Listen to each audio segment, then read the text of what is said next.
அண்மை செய்தி. திண்டிவனம் அருகே பள்ளி மாணவியிடம் பாலியல் சீண்டலில் ஈடுபட்ட காவலர் இளங்கோ கைது செய்யப்பட்டிருக்கிறார். அண்மை செய்தியாக பார்த்து வருகிறோம். கூடுதல் விவரங்களோடு இணைகிறார் நம்முடைய செய்தியாளர் கலிஃப்துல்லா. கலிஃப்துல்லா, வணக்கம். விவரங்களை வழங்கலாம். வணக்கம் அர்ஷினி. சுயிலாப்பாளையம் மற்றும் கொன்னமூர் சேர்ந்த 10ஆம் வகுப்பு மாணவி மற்றும் 12ஆம் வகுப்பு மாணவன் இருவரும் காதலித்து வந்த நிலையில் சென்னைக்கு வீட்டிற்கு தெரியாமல் கடந்த 6ஆம் தேதி சென்றுள்ளனர். சென்னையில் இருந்து திரும்பிய இருவரும் மீண்டும் இரவு திண்டிவனம் வந்துள்ளனர். இந்த நிலையில் தற்போது இருவரையும் திண்டிவனம் மன்னாசுவாமி கோவில் அருகே வந்து இருவர் ஒன்றில் ஈடுபட்ட பிரம்மதேசம் காவலர் இளங்கோ இருசக்கர வாகனத்தில் அதிகாலை வந்து இருவரை பிடித்து விசாரணை செய்து வீட்டுக்கு தெரியாததாக அனுப்பிவிட்டனர். இதையடுத்து காவலர் பள்ளி மாணவியை வீட்டிற்கு போக சொல்லி அனுப்பிவிட்டார். மாணவியை பாதுகாப்பாக காவல் நிலையம் அழைத்து செல்வதாக கூறி பிரம்மதேசம் காவல் நிலையம் அருகே உள்ள பாலியல் வீட்டுக்குள் மாணவியை அழைத்துச் சென்று பாலியலுக்கு ஈடுபட்டதாக கூறப்படுகிறது.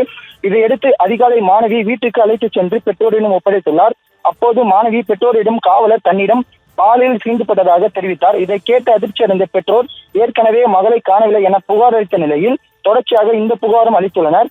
இந்த நிலையில் திண்டிவனம் மகளிர் காவல் என வழக்கு பதிவு செய்து காவலரை திண்டிவனம் மகளிர் காவல் நிலையத்தில் வைத்து விசாரணை செய்து வந்த நிலையில் தற்போது இளங்கோவை போலீசார் போக்சோ சட்டத்தின் கீழ் கைது செய்துள்ளனர்.